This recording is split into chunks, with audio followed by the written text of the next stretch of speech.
The rain was relentless that morning, hammering the roof of my Seattle bungalow like it had a personal grudge. It was my birthday, but the sky didn't care. Neither did my family, usually. I'm Carter, and at 38, I'd long since stopped expecting balloons or surprise parties. Birthdays were just another day to grit through. Maybe with a burger and a beer, I felt like treating myself. But today, something fell off before I even rolled out of bed. The air had a weight to it, like the world was holding its breath, waiting for me to screw up. I shuffled into the kitchen, the hardwood cold against my bare feet. Liam, my 10-year-old son, was already up, hunched over the table with a mess of markers and construction paper. His dark curls bounced as he worked, muttering to himself in that intense way kids do when they're lost in a project. "No peeking, Dad," he said without looking up, his voice firm but warm. I grinned, poured myself a coffee, and leaned against the counter, savoring the burnt almond smell of the brew. Liam was the only one who ever made my birthdays mean something. Last year, he'd drawn me a card with a lopsided superhero labeled World's Best Dad. It was still pinned to the fridge, faded but precious. "What you're making, kid?" I asked, knowing he'd dodge the question. "Something awesome. You'll see." His grin was all teeth and mischief, and for a moment, the gray outside didn't matter. I sipped my coffee, letting the warmth settle my nerves. The house was quiet except for the rain and Liam's soft humming, too quiet maybe. My phone sat silent on the counter, no texts, no calls. Not even from Mom, who usually sent a perfunctory, "Happy birthday, honey," before launching into whatever favor she needed. Nathan, my older brother, hadn't bothered in years. I was used to it. Being the invisible one in the family was my default setting. Then came the knock. Sharp, deliberate, cutting through the patter of rain like a gunshot. I froze, mug halfway to my lips. Delivery drivers were common in our neighborhood. Amazon packages landed on porches daily, but something about this knock felt wrong, too. Heavy, too final. Liam's head snapped up, his marker pausing mid-stroke. His eyes met mine, wide and searching, like he'd felt it too. "Stay here," I said, setting the mug down. My voice was steadier than I felt. I crossed the living room, the floor creaking under my weight, and opened the front door.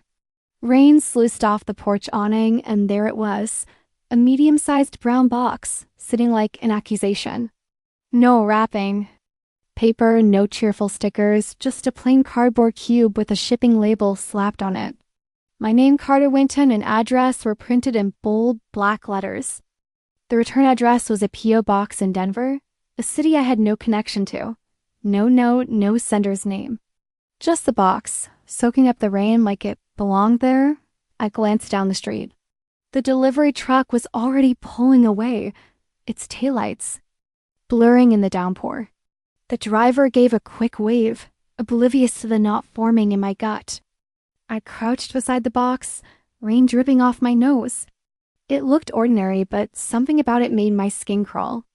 Maybe it was the weight of it when I nudged it with my foot too heavy for its size. Or the way the tape was slapped on, thick and uneven, like someone had sealed it in a panic. "Dad, don't touch it." Liam's voice cracked like a whip from the doorway. I turned, startled. He disobeyed me, standing there in his oversized Seahawks hoodie, his face pale. His eyes were locked on the box, not me, and there was something in them I'd never seen before. Not just fear certainty. "What's wrong, buddy?" I asked, keeping my tone light despite the chill creeping up my spine. "It's just a package. Probably from Grandma or Uncle Nathan." "No!" He shook his head, his small hands balling into fist. "Don't open it." "Can't you see it?" "See what?" I frowned, looking back at the box. It was just cardboard damp from the rain. But as I leaned closer, details started to stand out. The tape wasn't just messy, it looked like it had been torn and reapplied, like someone had second-guessed their work. A faint smell hit me, sharp and chemical, like paint thinner or varnish. The barcode on the label was scratched, half illegible as if someone had tried to erase it. And then I saw the handwriting. The label wasn't printed at some FedEx store. Someone had scrawled over it with a black Sharpie, thick and sloppy. The kind of writing Nathan used when he was in a rush stop, my stomach twisted. Nathan, my brother, the golden child, the one who could do no wrong in our parents' eyes. He'd always been the fragile one, the artist, the dreamer who needed protecting. I was the workhorse, the one who fixed things, who took the fall so he could shine. Years ago, he begged me to let him use my address for business shipments for his art dealership. Just some canvases, Carter, he'd said, all charm and promises. I'd been naive, thinking it was harmless. But deep down, I'd known better. Nathan's side hustles were never clean. Liam, go back inside, I said, my voice sharper than I meant. He didn't move, his eyes still fixed on the box like it was a coiled snake. I stood, brushing rain off my jeans, and carried the box. Inside, setting it on the kitchen floor. It felt heavier than it should, like it was packed with secrets. Liam hovered in the doorway, clutching his birthday card like a shield. Dad, I'm serious? Don't open it. His voice trembled, and that's when I knew this wasn't just kid paranoia. Liam had a knack for sensing things, call it intuition, call it a kid's unfiltered gut. Last summer, he'd refused to get in the car before a road trip, claiming it felt wrong. Turned out the brakes were shot. I'd learned to trust. Him? Okay, buddy, I said, kneeling to meet his eyes. What's got you so spooked? He bit his lip, glancing at the box. It's wrong, like it's not supposed to be here. Like it's gonna hurt you. My phone buzzed on the counter, loud enough to make us both jump. Nathan's name flashed across the screen. I stared at it, my pulse kicking up. Why now? Why today? I grabbed the phone, my thumb hesitating over the answer button. Something told me this call wasn't about birthday wishes. Happy birthday, little bro. Nathan's voice oozed through the speaker when I picked up. Smooth as whiskey, but twice as dangerous. Did you get my gift yet? My eyes flicked to the box.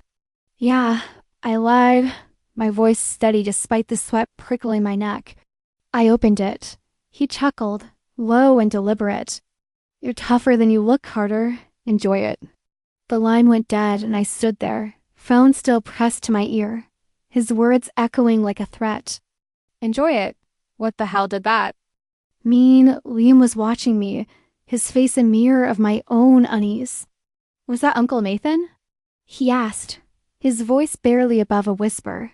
Yeah. I set the phone down, my hands shaking. Stay away from the box, okay? I need to figure this out. I stepped closer to the box, my heart pounding like I was diffusing a bomb. The chemical smell was stronger now, stinging my nose. I noticed a corner of the label peeling, revealing a second layer underneath, like someone had tried to cover something. Up, my mind raced back to Nathan's art business, the late night calls, the vague explanations, the way he'd dodge questions about his clients. I'd let him use my address because he was family, because I was the reliable one. But now, staring at that box, I realized I'd been played. Liam, grab my keys, I said, not taking my eyes off the box. We're not staying here. Before he could move, tires screeched outside. I ran to the window, pulling back the curtain. A black SUV idled across the street, its tinted windows hiding whoever was inside. My heart stopped. This wasn't a delivery driver's van. This was something else. Someone was watching us. Dad. Liam's voice was a panicked hiss. I turned to see him pointing at the box. A faint ticking sound was coming from inside, barely audible over the rain. My blood ran cold. Was that real, or was my mind playing tricks? I grabbed Liam's arm, pulling him toward the back door. We're leaving. Now? We made it halfway across the yard when my phone buzzed again. A text from an unknown number. Don't make this worse, Carter. Handle it quietly. My knees nearly buckled. Nathan wasn't working alone.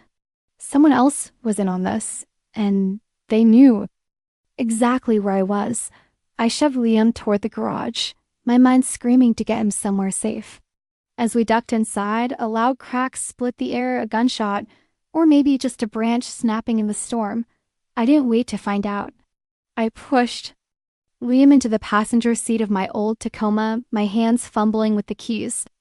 The engine roared to life, and I peeled out, the SUV's headlights flashing in my rearview mirror as it pulled onto the road behind us. Dad, what's happening? Liam's voice was small, his hands clutching the birthday card he grabbed. In the chaos. I don't know, I admitted, my eyes darting between the road and the mirror. But we're not sticking around to find out. The SUV stayed on us, keeping its distance but never letting us out of sight. My mind churned. Nathan's gift wasn't just a package, it was a setup, a trap designed to drag me into something I didn't understand. And Liam, my kid, was caught in the crosshairs. I gripped the wheel tighter, the rain blurring the world outside. I'd spent my life cleaning up Nathan's messes, but this time he'd gone too far. I pulled into a crowded gas station parking lot, hoping the bustle of people would deter whoever was tailing us. The SUV slowed, but didn't stop, cruising past like a shark circling prey. I exhaled, my breath shaky. Liam was quiet, his eyes wide but steady, like he was trying to be brave for me. I reached over, squeezing his shoulder. You okay, bud? He nodded, but his grip on the card tightened. Is Uncle Nathan trying to hurt us? The question hit like a punch. I wanted to lie, to tell him everything was fine, but the truth was clawing its way out. I don't know what he's doing, I said, but I'm not letting him get away with it. I dialed the police non-emergency line, my voice calm but my pulse hammering. I received a suspicious package at my home, I told the dispatcher. I think it's tied to something illegal. My brother's involved. The dispatcher's voice was clipped, professional. Stay where you are, sir. Officers are on there. Wait. I hung up, scanning the parking lot. The SUV was gone, but the unease lingered. I thought of Nathan's call, his smug tone, the way he'd said enjoy it. He knew something I didn't. And that ticking sound real or not kept echoing in my head. What was in that box? Drugs? Stolen goods? Something worse. And why had Liam sensed it before I did? 10 minutes later, red and blue lights flashed in. The distance. 2 patrol cars pulled into the lot, and I felt a mix of relief and dread. Relief because help was here. Dread because I knew, deep down, this was only the beginning. The officers approached, one tall and clean-shaven, the other shorter with a notepad already in hand. They asked for my ID, my story, my connection to the package. I told them everything: Nathan's call, the box's odd details, Liam's warning. The tall officer crouched beside my truck, eyeing me like he was trying to decide if I was a victim or a suspect. You didn't open it? He asked, his tone flat but probing. No, I said. I didn't touch it beyond bringing it inside. The shorter officer scribbled something down. You said it's from your brother. Name? Nathan Whitten? I replied, my throat tight. He runs an art dealership, or so he claims.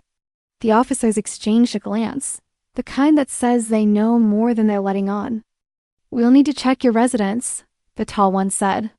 Don't go anywhere until we clear this. I nodded, but my mind was racing. Nathan's art dealership wasn't just a side hustle, it was a front. I'd ignored the red flags. For years, the sketchy clients, the cash payments, the way he'd always ask to borrow my name for paperwork. I'd signed things I shouldn't have: leases, permits, even a credit card once, because he was family, because I was the strong one. But now with Liam watching me from the passenger seat, I realized how deep I'd let Nathan drag me. The officers left for my house, and I sat there, rain drumming on the truck's roof.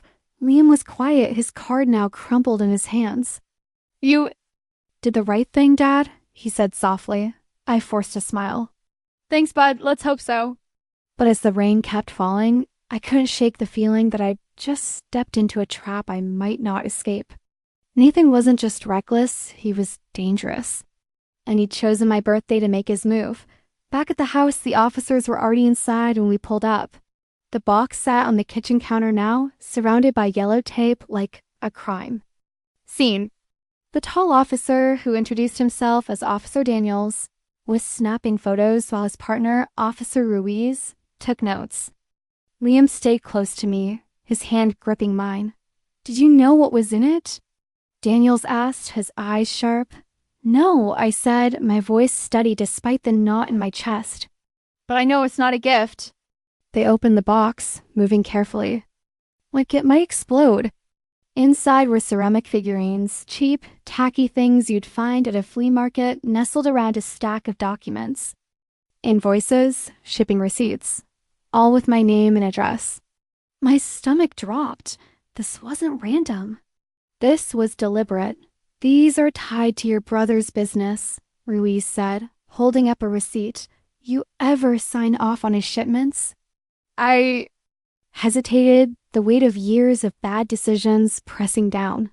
"Not these," I said, "but I've let him use my name before."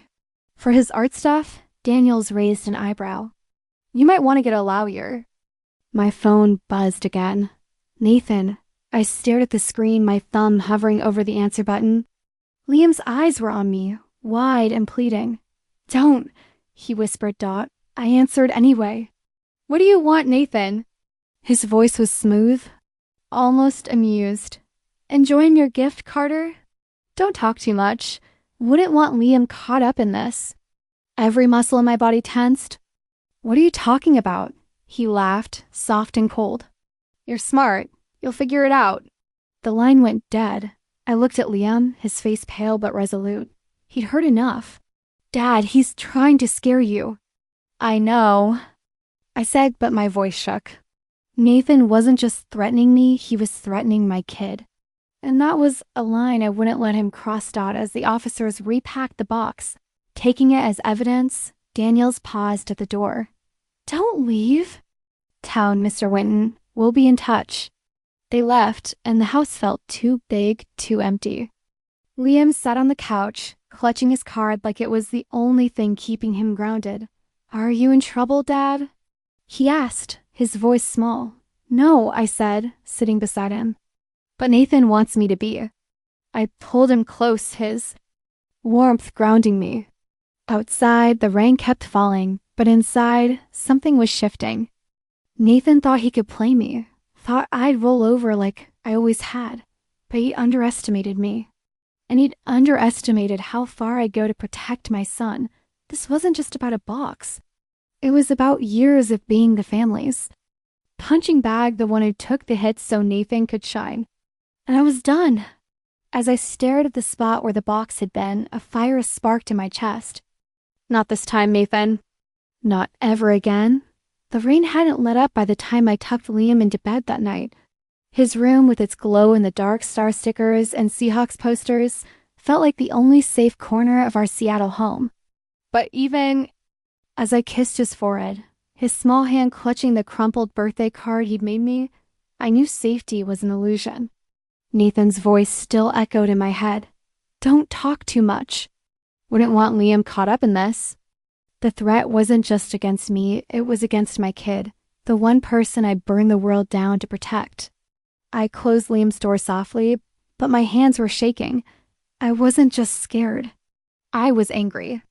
And for the first time in years, that anger felt like fuel. I sat at the kitchen table, the house dark except for the faint glow of a single lamp. The spot where Nathan's box had been was empty now, but its shadow lingered. I pulled out my phone, staring at the last text from the unknown number. Handle it quietly. Nathan's words or someone else's? Either way, they thought they could control me, just like always. Growing up, I'd been the fixer in our family, the one who cleaned up Nathan's messes, who signed for his debts, who kept the peace so Mom and Dad could pretend we were a perfect suburban clan. Nathan was the artist, the fragile genius they coddled. I was the workhorse, the one they called resilient, like it was a compliment, not a cage. But tonight, staring at my phone, I realized resilient was just another word for disposable. I opened my laptop and started digging. If Nathan thought he could frame me for his crimes, I needed proof to fight back. I pulled up old emails, bank statements, anything tied to the times I bailed him out. There was a lease for his downtown loft, the one he swore was temporary. The credit card I co-signed for his art supplies. The business permit he begged me to put in my name because his credit was shot. Each one was a brick in the wall he'd built around me, and I'd been too trusting to see it. My chest tightened as I found a scanned document from 18 months ago, a business registration for Winton Art Collective. My name, my address, my signature, except it wasn't mine. Nathan hadn't even bothered to forge it well. The loops and slashes were unmistakably his. I leaned back, my coffee cold now. This wasn't just carelessness, this was deliberate. Nathan had been using me as a safety net for years, and our parents had let him. Maybe they even encouraged it. The thought made my stomach churn, but it also lit a spark. I wasn't going to let him bury me. Not this time. My phone buzzed again. Jarring me, Mom's name flashed on the screen. I hesitated, my thumb hovering. Her calls were never just check-ins. They were scripts, carefully crafted to keep me in. Line, but I needed to know what she'd say, what role she was playing in Nathan's game. I answered. Hi, honey, she said, her voice dripping with that fake warmth she used when she wanted something. Nathan told me you're making a fuss about a little birthday surprise. Such a shame to ruin your day like this. I gripped the phone, my knuckles white. Ruin my day? Mom, the police took a box from my house today. It's full of documents with my name on them, documents I didn't sign. Does that sound like a surprise to you? She laughed, light and dismissive, like I was overreacting to a spilled drink. Oh, Carter, you know how these things get blown out of proportion. I'm sure it's nothing serious. You've always been a bit dramatic when it comes to Nathan. Dramatic? The word hit like a slap. There was paperwork in my name tied to his shady business. Mom, this is fraud. Or worse, her tone sharpened, just a fraction. Nathan's under a lot of pressure. He can't handle this kind of stress. You've always been the strong one, Carter. You can recover from these things. I froze, her words slicing through me. What did you just say? You know what I mean, she said quickly, brushing it off. You're resilient. You'll land on your feet. Nathan, he wouldn't survive this. I couldn't breathe for a second. My hand went numb around the phone. So you're saying it's okay if I take the fall for him because I can survive it? Don't be so harsh, she replied, softer now, like I'd misunderstood her. This family needs peace. We don't need more drama. I hung up without saying goodbye, my breath coming in sharp bursts. It was the same script I'd heard my whole life. Don't upset Nathan. Keep the peace. Be the strong one. I was 7. Again, standing in our old living room in Tacoma, taking the blame for a lamp Nathan had knocked over during one of his tantrums. Mom hadn't even looked at him, just scolded me for not being responsible. That was the blueprint. Nathan broke things, and I paid the price. Liam's voice broke the silence. Dad? He stood in the hallway, his pajamas wrinkled, eyes half open. You okay? I forced a smile, my heart still racing. Just checking some stuff, bud. Go back to bed. He studied me, his 10-year-old instincts sharper than most adults. You always tell me to stand up when something's wrong. Are you going to do that? His words hit harder than Mom's. I'd spent years teaching him to be brave, to never let anyone make him small. And here I was, teetering on the edge of folding because it was easier. I'm trying, I admitted, my throat tight. He nodded like he believed me and shuffled back to his room. But his questions stayed with me, a challenge I couldn't ignore. I wasn't just fighting for myself anymore. I was fighting for him. The next morning, I woke with a plan. Sleep had been a lost cause. Every creak of the house had me bolting upright, expecting another knock at the door. But as the gray dawn filtered through the blinds, I felt a clarity I hadn't in years. Nathan wanted me to freeze, to take the fall like I always had. But I wasn't that kid anymore. I was done being the family's punching bag. I sat at my desk, a fresh coffee steaming beside me, and scribbled a to-do list on a legal pad. It was almost laughable how normal it looked. Call detective, gather documents, prove I'm not involved. But each bullet point carried the weight of survival. I dialed the number Officer Daniels had given me, my pulse steady now. A calm voice answered, "Detective Monroe, Seattle PD. "I'm Carter Winton," I said. "About the package yesterday, I need to know what I'm dealing with." "Monroe's." Tone was professional but guarded. "We've identified that shipment as part of a broader investigation. Several packages tied to your brother's art business have similar profiles. We'll need a written statement and any documentation proving your non-involvement." "Non-involvement," I repeated, leaning back. "So my name's on more than just that box." A pause, then a sigh. "Mr. Winton, I'll be frank. This goes beyond simple fraud. We're looking at possible distribution of counterfeit goods art, artifacts, maybe more. Federal consequences could apply." My grip tightened on the phone. Federal consequences. Nathan hadn't just screwed me over, he dragged me into a criminal operation. And my parents, with their blind devotion to him, had probably nodded along. "I'll get you everything I have," I said, my voice steady despite the storm in my chest. After hanging up, I tore through my home office, pulling out files I hadn't touched in years. Leases, tax forms, contracts, each one a piece of the trap Nathan had built. Then I found it. The forged business registration for Winton Art Collective, dated 18 months ago. My name, my address, Nathan's handwriting. It wasn't even a good fake. The grief hit as hard as the anger, a hollow ache that came from knowing this wasn't a one-time betrayal. Nathan had been using me for years, and Mom and Dad had let him. Maybe even helped him. I needed air, better Wi-Fi, and a printer. "Liam? Grab your jacket," I called. "We're heading to the cafe." He insisted on coming, his eyes serious. "I don't want you to be alone, Dad." We drove to a bustling coffee shop downtown, the kind of place where hipsters typed furiously. On MacBooks and baristas called out oat milk lattes. I sat up at a corner table, scanning and organizing documents while Liam sipped a hot chocolate across from me. He watched me work, his brow furrowed. "Why do they think you'll just fix everything?" he asked, his voice cutting through the cafe's hum. I paused, surprised by the question's sharpness. "Because I've always done it," I admitted. "And I let them think I keep doing it." His face softened. "Then maybe it's time they see you don't have to." His words were a spark, igniting something fierce in me. By the time we left, I had a digital folder of evidence ready for Monroe, every forged document, every email, every proof that I wasn't Nathan's accomplice.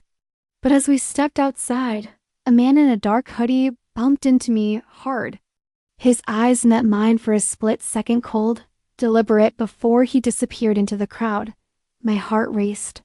That wasn't an accident. Nathan's threat about Liam echoed in my head, and I grabbed my son's hand, pulling him close. "Stay with me," I said, scanning the street. A black SUV idled a block away, the same one from yesterday. My blood ran cold. They were still watching. That evening, Nathan called again. No pleasantries, just an order. "Meet me tonight." The Brood Awakening, downtown. 6 o'clock. I wanted to tell him to go to hell, but I needed answers. "Fine," I said and hung up. I left Liam with my neighbor, Mrs. Callahan, a retired nurse who'd always been good to us. "Be careful, Carter," she said, her eyes sharp. "You've got a good kid to come home to." The cafe was packed when I arrived, the air thick with espresso and nervous energy. I'd picked a corner table facing the door, my to-do list folded in my pocket like a talisman. My hands curled around a lukewarm tea, but I barely drank it. Every clink of a cup, every laugh from a nearby table set my nerves on edge. Then Nathan walked in. He moved like he owned the place, blonde hair slicked back, designer coat tailored to perfection, that entitled swagger of someone who thought the world owed him. He ordered a latte without glancing at me, then sauntered over, sliding into the chair across from me like we were just catching up.